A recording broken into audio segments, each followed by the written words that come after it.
Bismillahirrahmanirrahim. Ladies and gentlemen, first of all, I really want to thank the Unity, the Global Peace and Unity organization to get me here. Give me about 15 minutes to talk to you.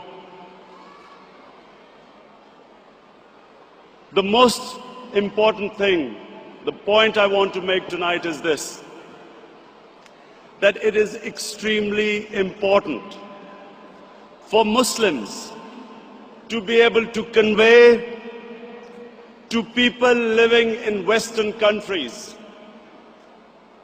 that there is no correlation between Islam and terrorism. Unfortunately, through a planned campaign, Islam and terrorism have been linked, and 1.3 billion Muslims are on the back foot, on the defensive, trying to justify that Islam has nothing to do with terrorism. And what the point you need to make is this, that according to the Holy Quran, 124,000 messengers of God were sent on earth, all of them with one message.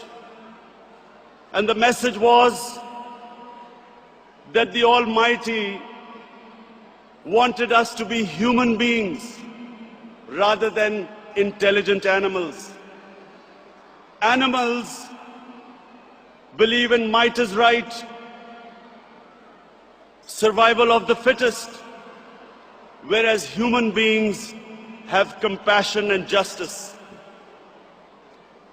And Muslims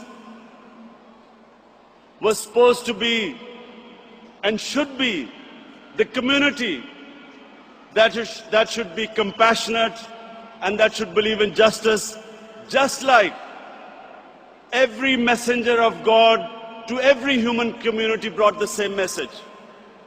So when something like 9/11 happens, we should be able to tell those people who blamed 1.3 billion people for the acts of 18 people that terrorism knows no religion. All religions preach the same thing. And unfortunately, we do not have either the political or intellectual leadership in the Muslim world to be able to convey our point of view. So we have words like Islamofascism, like radical Islam. When Tony Blair and George Bush say that the enemy of Western civilization is radical Islam, how is the man in the street in the West supposed to differentiate between a moderate Muslim and a radical Muslim? And why is Islam the issue? Before 9/11, 70% of all suicide bombings was by Tamil Tigers in Sri Lanka. No one ever blamed Hinduism for what they were doing. No one ever said that tell the Hindu priests to tell them that suicide bombing is not part of Hinduism. So why were we on the defensive? How is suicide bombing anything to do with any religion? And unfortunately, because we did not have the leadership, and because sadly in the Muslim world, there were people who played along the game, called themselves moderate Muslims. We had military dictators, in order to get Western support, called themselves enlightened moderates, perpetuating this image that perhaps it's something to do with Islam or radical Islam. All human communities have moderates, have liberals, have conservatives, and have fanatics. Islam also has its fanatics, but the moderate majority is always liberal, because our religion preaches, our religion accepts other communities and other religions. We all know that Islam believes in plurality. Muslims have lived with other religions. We have lived with Hindus, we have lived with Buddhists, we have lived with Jews, Christians.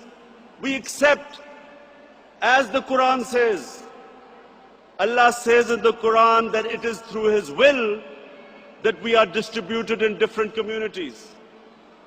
It is through Allah's will that human beings are distributed in different religions and communities.